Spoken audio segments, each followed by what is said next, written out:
Գործարար ալիքն եք դիտում կամ լսում FM 106 եւ 5 հաճախականությամբ կամ մեր թվային հարթակներում եք, առաջին Դարբյունյանի ժամն է 2024 թվականի, երկրորդ խոսափողի մոտ Դավիթ Խումարյանն է, հիմնական խոսափողի մոտ հեղինակը, ողջունում եմ ձեզ։ Ողջույն, բարև ձեզ բոլոր ռադիո լսողներին եւ ռադիոդիտողներին, ցանկանում եմ լավ տարի, ցանկանում եմ բեղմնավոր տարի, ստեղծարար տարի։ Այսօր կուզեի որ մենք խոսեինք Փարաջանովի մասին, որովհետև Սերգեյ Փարաջանովի 100-ամյակն է այսօր։ Փառապան Սոբելյան իմ կարծիքով, որը ոչ միայն ոչ այնքան միգուցե մեր ազգային նշանակություն ունի, բայց նա միջազգային անգամ տիեզերական մասշտաբի մի ստեղծարար մարդ էր, գործիչ, որի 100-ամյակ իմ կարծիքով մենք այդքան էլ չենք գիտակցում։ Ամենայն դեպս ես չկարողացա այդպես հստակ հասկանալ, թե մեր հասարակությունը, թեկուզ եւ ստեղծագործ հասարակությունը կամ թե պետությունը ինչպես է պատրաստվում աշխարհին ներկայացնել Սերգեյ Փարաջանովին 100-ամյակի կապակցությամբ։ Իհարկե ստեղծվել է կառավարական հանձնաժողով, իմ կարծիքով դա նաև արձագանք է ՅՈՒՆԵՍԿՕ-ի որոշմանը, որը 100-ամյակը դիտեց ՅՈՒՆԵՍԿՕ-ի կարևորագույն այդպես իրադարձությունների շարքում 2024 թվականի, բայց որևէ հոդաբաշխ անելիքների ցանկ, որևէ կոնցեպտ ես չտեսա անկեղծ ասած եւ շատ ցավում եմ դրա համար։ Չգիտես ինչու մեզ մոտ ընդունված է հասկանալ հետեւյալ կերպ, էլի, որ եթե Փարաջանովն է, ուրեմն դա կինոգետների գործն է, կինոգործիչների խնդիրն է։ Եթե ասենք Հրանտ Հովհաննեսյանն է, դա Հրանտ Մաթեոսյանն է, դա գրողների միության խնդիրն է։ Եթե Շարլ Ազնավուրն է, որի դեպ 100-ամյակը եւս այս տարի պիտի տոնենք, եւ որը եւս մտել է ՅՈՒՆԵՍԿՕ-ի այդ իրադարձությունների կարևորագույն մշակութային իրադարձությունների ցանկում, ես շատ ցավում եմ, որ Պարույր Սևակի 100-ամյակը, որը նույնպես հունվարին է լինելու, հունվարի 24-ին, շատ ցավում եմ, որ Պարույր Սևակը ընդգրկված չէ ՅՈՒՆԵՍԿՕ-ի ցուցակում,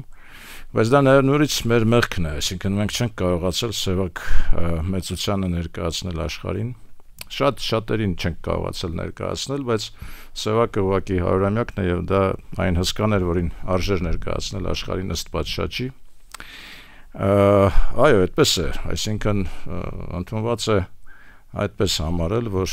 լոկալ դա ինչ-որ ստեղծագործական միությունների, կինոգործիչների խնդիրն է, Փարաջանովի խնդիրը։ Մենք երբևիցե կարծում եմ չենք անդրադարձել մեր մեծությունների փիլիսոփայական, քաղաքագիտական, քաղաքացիական մոտեցումներին, ինչպիսի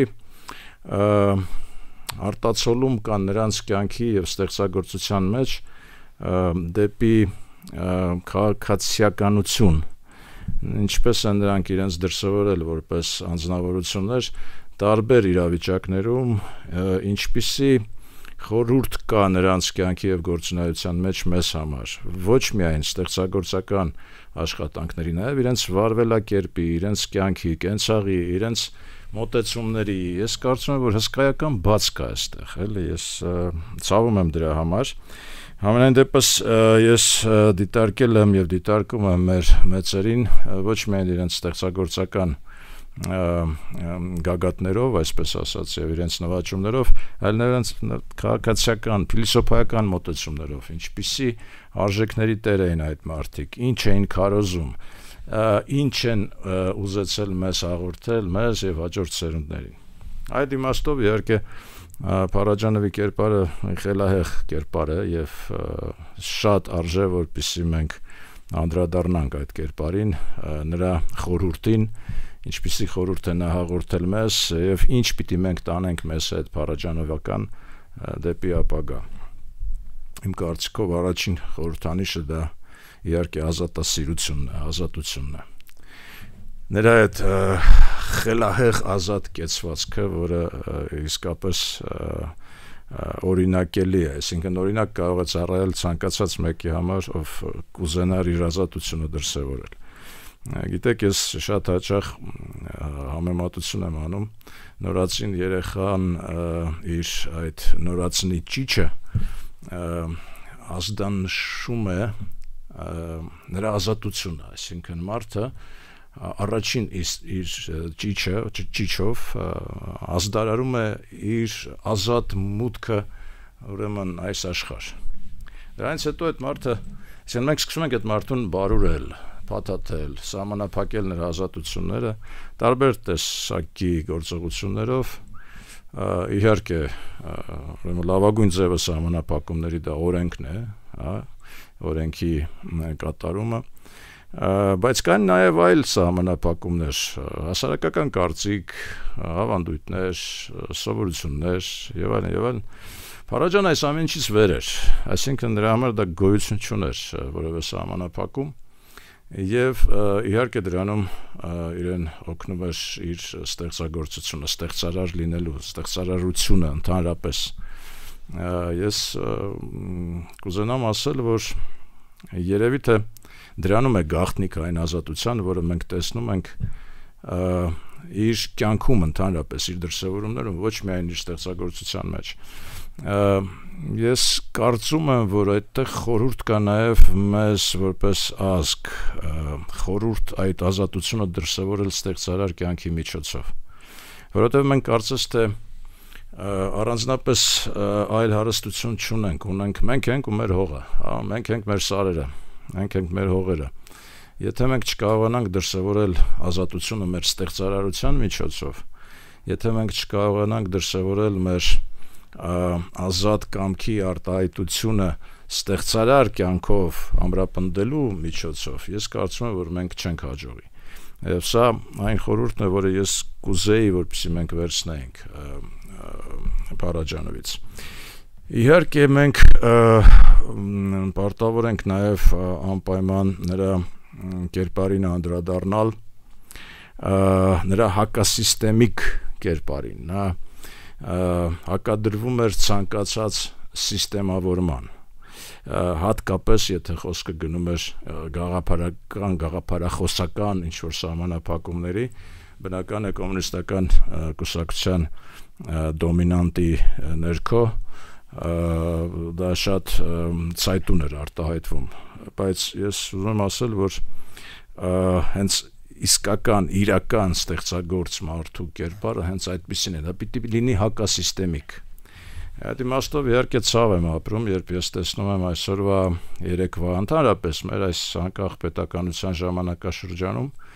մեր ստեղծագործական միությունների կեցվածքը, վարքը, նրանց այսպես կռացած դիրքը իշխանավորների բացակայությունը հասարակական կյանքում, եթե արմիություն, եթե ստեղծագործական միությունների մասին միությունները եւ մարդիկ, ովքեր խորհրդանշում են այսպես ասած տարբեր ուղղություններ արվեստի, նրանց այդ կեցվածքը նույնիսկ եմ կրկնում կռացած ինչ-որ չափով նսեմացված կեցվածք իշխանավորների նկատմամբ եւ խոսքը չի գնում պետության հանդեպ իրենց վերաբերմունքի, իրենք հակառակը պիտի լինեն իհարկե պետության ամրասյուներից կարևորագույնը հենց ստեղծարար մարդն է եւ ես ցավում եմ դրա համար, մյուս կողմից ցավում եմ նաեւ պետության համար, որովհետեւ պետությունը մինչեւ այժմ իմ կարծիքով չի գիտակցել, որ իր ամրասյունն է ազատ մարդը, ազատ ստեղծագործող մարդը։ Պետության հիմնական խնդիրներից է իմ կարծիքով այդ ազատության պահպանումը։ Եվ խրախուսումը նոր ազատ մարդկանց ծնվելու, եւ ծնվելը եւ պաշտպանությունը։ Մենք սևեռվել ենք պետության այլ գործառույթի վրա, մենք սահմանափակելու վրա ենք սևեռվել, այսինքն պետությունը իհարկե ունի այդ գործառույթը։ Պետությունը պիտի սահմանափակի մեր ազատությունները օրենքով, բնականաբար, բայց առաջնահերթ է պետության կողմից ազատության պաշտպանությունը եւ խրախուսումը։ Դա սարսափելի կարևոր խնդիր է, որը մենք դեռևս չենք գիտակցել։ Մենք չենք գիտակցել, որ ազատ մարդն է լինելու այս պետության միակ եւ ամենազորեղ պաշտպանը։ Մենք դա չենք գիտակցել ցավոք սրտի։ Դա բնականաբար չի գիտակցել նաեւ սովետական միությունը, որը բանտարկեց Փարաջանովին բացարձակ շինցու հնարովի, այսպես ասած, մեղադրանքների հետ կապված, բայց միևնույն է չկարողացավ բանտարկել նրա ազատությունը։ Ավելին, ես կարծում եմ, որ այդ բանտային կյանքը Փարաջանովին մի այլ կերպ ուրիշ տեսանկյունից բացեց նրան որպես արդեն նկարիչ, կերպարվեստի բարձրագույն նմուշների ստեղծող, նաև մարդկային հարաբերություններում, գիտեք, ինքը բազմաթիվ անգամներ արտահայտվել է դրա մասին, որ ինձ փրկեց այնտեղ բարությունը, արժանապատվությունը, ասում էր Փարաջանովը, եւ իհարկե արդարամտությունը։ Այսինքն այդ սովետական զեկերի շրջանում իսկ իրեն իսկապես պահում էին սովետական ամենադաժան հանցագործների շրջանում։ Այդպես այդ շրջապատում էր ինքը բանտում նստած։ Այդ հանցագործները իրեն ընդունել են որպես ամենաարդարամիտ, ամենաստեղծարար, ամենագեղեցիկ մարդ, հասկանում եք, եւ խոստովանություններ էին անում իրենք։ Ինքը հարյուրավոր խոստովանություններ ուներ սովետական զեկերի, որոնց վերաբերյալ անգամ նման նպատակ ուներ, ցավոք սրտի կարճ ապրեց, 66 տարի ապրել ընդամենը, որից 15 տարի այս կամ այն կերպ սովետական սիստեմի կողմից եղել է հալածված կամ բանտարկված կամ սահմանափակված բոլոր կերպերով, բայց ցավոք սրտի շատ ու շատ նրա մտքեր եւ շատ ու շատ գաղափարներ չիրագործվեցին հենց դրա պատճառով նաեւ։ Հաջորդը, որ ես կարծում եմ շատ կարևոր է մեզ համար, դա իր տարողունակությունն է, իր ընդգրկուն լինելը, ինքը այնքան մեծ էր, որ կարողանում էր ընդգրկել տարբեր մշակույթներ իր մեջ։ Մենք շատ հազվադեպ ենք անդրադարձել, միգուցե նաև եւ չենք էլ անդրադարձել։ Նրա ֆիլմերից առաջին համաշխարհային համբավ բերող ֆիլմը դա Ջենի Զաբուտիխ Պրեդկով ֆիլմն էր, որը ամբողջությամբ ձոն էր ուկրաինական ինքնությանը։ Ես կարծում եմ, որ անգամ եթե վերցնենք 20-րդ դարը ուկրաինական ժողովուրդը դժվար թե ունենար ավելի զորեղ պաշտպան իր ինքնության, քան Սերգեյ Փարաջանովն էր։ Ես չեմ կարծում եւ չեմ տեսնում, որ մենք առանձնապես դա կարեւորել ենք, օրինակ մեր հայ-ուկրաինական ենթադրենք հարաբերություններում, ես դա չեմ տեսնում։ Չէ՞ որ բազմաթիվ առիթներով հարցականներ կան, արդյոք կա այդ ինքնությունը թե ոչ։ Փարաջանովը պատասխանել է այդ հարցին դեռևս 1965 թվականին։ Բացի դրանից, ուրեմն լեգենդա о Սուրամսկի կրեպостի, դա վրացիների ձոնն էր, հասկանում եք, նա ներկայացրեց վրացիներին իրենց մշակույթով։ Բացի դրանից նա ներկայացրեց մահմեդականներին, այսինքն այնքան ընդգրկուն էր, որ կարողանում էր խորասուզվել նրանց ամենախորը մշակութային մակարդակներում, կարողանում էր իրենց բնույթը ներկայացնել աշխարհին։ Ես իսկապես աշխարհին էր ներկայացնում, գեղեցիկ կերպով էր ներկայացնում, աշիկ քերիբը, դա ոչ միայն ասենք պարսկական, նաև ադրբեջանա-թուրքական մշակույթի ներկայացումն էր եւ ֆիլմը նկարահանվել էր Ադրբեջանում այդ ժամանակ 80-ականներին, ալ չեմ ասում Սայաթ Նովան, որը նռանգույնը ֆիլմն է արտահայտում,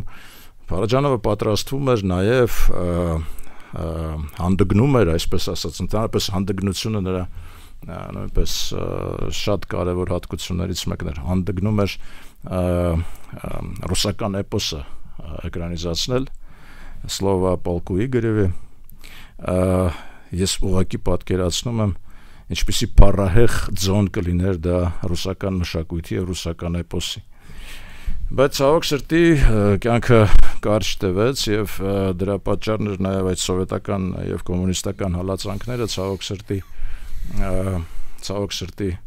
ոչ միայն այդ հարցում ընդհանրապես այդքան խոհեմ չեղան կառավարիչները սովետական, որ կարողանային հասկանալ, որ այս մարդը ուղղակի հանճար է եւ այդ հանճարը իրենք պիտի մաքսիմալ օգտագործեն իշա բոլոր այն մշակույթների, որոնց կրողը ինքը հանդիսանում էր։ Այդ իմաստով ես իհարկե պիտի ասեմ նաև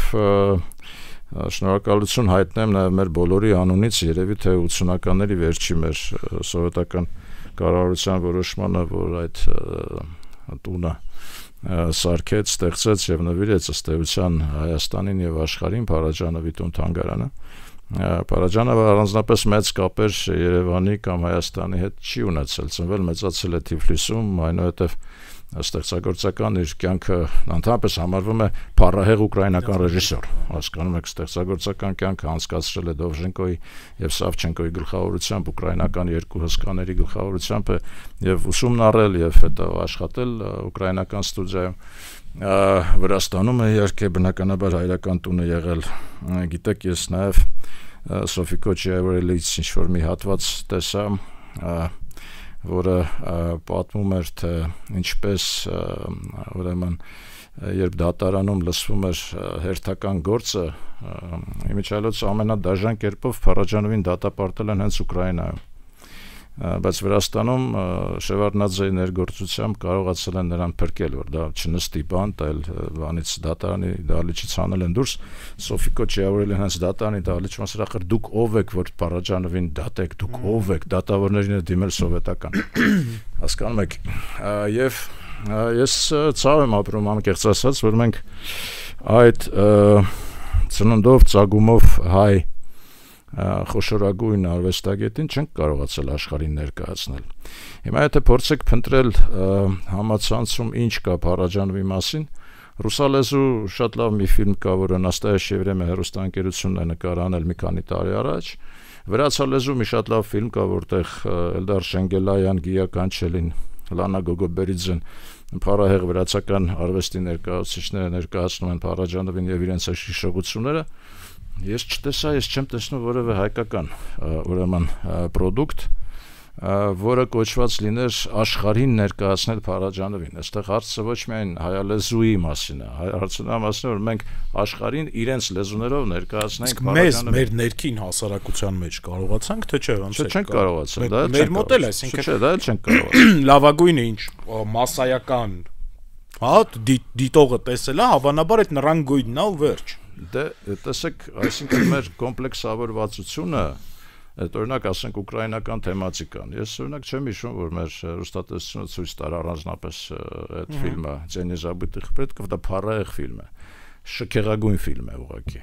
չեմ հիշում, որ ցույց տված լինենք, Աշիկ Քերիպը վերջին տարիներին ընդհանրապես հաստատ ցույց չեն տա, որովհետև անհասկանալի կոմպլեքսներից ելնելով նորից եմ կրկնում, եւ տեսեք նորից, այսինքն ՅՈՒՆԵՍԿՕ-ն փառավորում է առանց մեզ, այսինքն մենք այդտեղ առանձնապես, այսինքն մենք պիտի օգտվենք այդ հնարավորությունից աշխարհին ներկայացնել, որ սա այնուամենայնիվ հայ հանճար է, հասկանում եք, որը մեծագույն ավանդ ունի ընդհանրապես միջազգային համաշխարհային արվեստի զարգացման գործում։ Եվ իհարկե այդ իմաստով մենք լիքը անելիքներ ունենք, ես նորից եմ կրկնում այդ կառավարական հանձնաժողով կա ստեղծված բան, բայց որևէ հոդաբաշխ բան ես չտեսա եւ այդտեղ հենց որ տեսնում եմ այդ հանձնաժողովներում միջոցառում բառը, ճիշտ ասած արդեն բանը կարելի է փակել եւ որևէ այլ բան չնայել, որովհետեւ միջոցառումը չի էլ այստեղ, մենք պետք է հասկանանք ինչ պրոդուկտ ենք ստեղծում, սա հրաշալի առիթ է այս 100-ամյակը, որպեսզի մենք աշխարհին ներկայացնենք հայ հանճարին, ստեղծենք պրոդուկտներ, ֆիլմ նկարենք, ես չգիտեմ, այսինքն գեղարվեստական ինչ-որ գործ պատվիրի պետությունը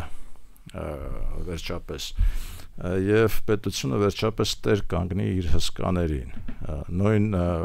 Փարաջանովը բազմաթիվ անգամներ մեծարել է Փելեշյանին որպես համաշխարհային դասի, համաշխարհային ամենաբարձր դասի արվեստագետ եւ կինոռեժիսոր, ես գիտեմ Փելեշյանը տասնյակ տարիներ արդեն փնտրում է ֆինանսական միջոցներ իր ինչպես ինքն է կարծում լավագույն ֆիլմը նկարելու համար եւ չի կարողանում գտնել այդ միջոցները եւ ես չեմ տեսնում որ մենք առանձնապես հայոց աշխարհով կամ հայոց պետությամբ ասենք մտահոգված ենք այդ խնդրով կարող եմ հիշել նույն Հրանտ Մաթևոսյանի տուն-թանգարանի երկարատև պատմությունը որ կարծեմ անավարտ կարծես այո մինչև հիմա անավարտ չի ավարտվել կարող եմ հիշել Աղասի Այվազյանի տուն-թանգարանի հետ կապված այդպես էլ չլուծված խնդիրը այրին երկար տարիներ փորձում են ինչ-որ բանի հասնել վերջը վախճանվեց ինքն էլ հիմա չգիտեմ ինչ վիճակում է մենք ընդհանրապես մեր մեծերի նկատմամբ, նրանց ժառանգության նկատմամբ, ոչ միայն ստեղծագործական ժառանգության եւ ոչ միայն նեղ մասնագիտական, գրականագիտական, երաժշտագիտական կամ կինոգետների հետ կապված, այլ ուղղակի նրանց համամարտկային, փիլիսոփայական, քաղաքական մոտեցումները։ Եվս մի խորհուրդ Փարաջանովից, նրա բառահեղ արտահայտություններից մեկը ես ասում էր վրեժ լուծեցի աշխարհից սիրո գործադրմամբ, սիրո միջոցով։ Я отомстил любовью, այսինքն ինքը սերը դիտարկում էր որպես մի շատ ուժեղ փաստարկ, շատ հզոր մի փաստարկ, որով կարողանում էր իսկապես հաղթահարել ցանկացած խնդիր։ Հիմա այդ սերը, համերաշխությունը նույնպես կարծես կորել են մեզանում։ Ուր է այդ սերը, որ մենք իրար նկատմամբ պիտի տածենք։ Ուր է այդ սերը, որ մեզ պիտի միավորի։ Ուր է այդ սերը, որի կենարար ուժով մենք կկարողանանք ստեղծագործել։ Իսկ մենք պիտի հիմա ստեղծագործենք, մենք մեր կյանքը եւ մեր պետությունը, մեր հանրությունը պիտի ըստ էության նորովի ստեղծենք եւ այդ ճանապարհի վրա ենք, իսկ իմ կարծիքով այստեղ հենց այդ խորհուրդը Փարաջանովի ստեղծարար սիրով եւ բարությամբ լցնելով հայկական աշխարհը նպաստել խրախուսել այդ ստեղծարար աշխատանքին, կարծում սա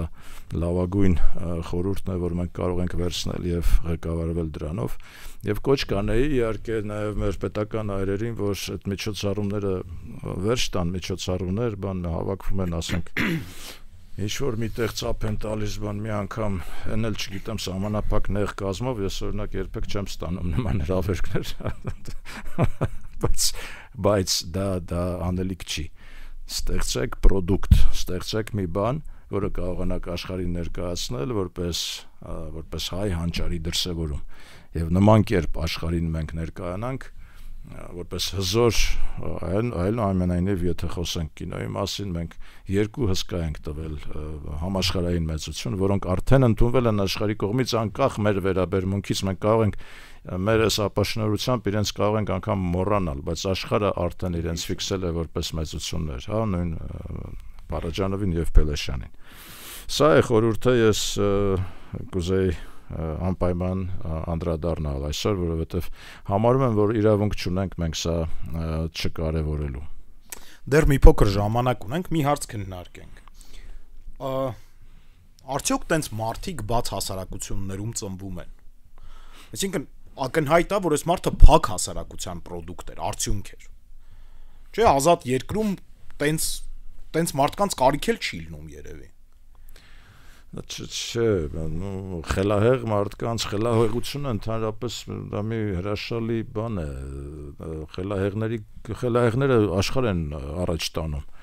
խելահեղները նայում են շատ ավելի առաջ եւ հասարակությունները աշխարհը գլոբուսը, այսպես ասած, շատ ավելի հետո է հասնում նրան, չէ, մշտապես խելառներն են իմ կարծիքով այս աշխարհը առաջ տարել եւ մշտապես նրանք շատ հազվադեպ են ծնվում Այդպես չի որ ասենք մենք եթե լավագույնը 100 տարին մեկ նման մի խենթ ունենանք քաղաքականության մեջ արժեք է հա իհարկե քաղաքականության մեջ մեր խենթը Վազգենն էր իհարկե Սարգսյան որի որևէ նմանակը չկա ու շատ դժվար եմ ասել կծնվի արդյոք մոտ ժամանակներս թե ոչ բայց առանց դրանց հնարավոր չէ եւ դա ոչ թե փակ հասարակության արգասիկ է դա ազգի պետության երևի պահանջարկից ելնելով է դա ծնվում եւ իհարկե պատմական որոշակի հանգամանքների ներքո այսպես ասեմ իմ կարծիքով հիմա եթե տեսնենք մեր այսօրվա արդի ստեղծագործողները դե սևակ ինչպես էր ասում ջուրը մինչև չգժվի չի եռա հասկանում եք պետք է գժվես որ մի բան ստեղծես սարքես կարող եմ հիշատակել, բայց միգուցե չառանձնացնեմ ցանկացած ստեղծագործող, որը արժեք է ստեղծում, անպայման պիտի գժվի նոր ստեղծի այդ արժեքը ես դες դա ասում եմ բանի էությունը իմանալով ու հասկանալով Սիրելի ռադիո լսողներ, այսօր մի փոքր կարճ էր, բայց կարծում եմ բովանդակալից եւ հետաքրքիր Դարփինյանի ժամն եք դուք լսում գործարար ալիքի եթերում բաժանորդագրվեք մեր էլեկտրոնային հարթակներին, նաև բաժանորդագրվեք Արմեն Դարփինյանի YouTube-յան հարթակին, մենք կհանդիպենք հաջորդ շաբաթ, այսօր այսքանը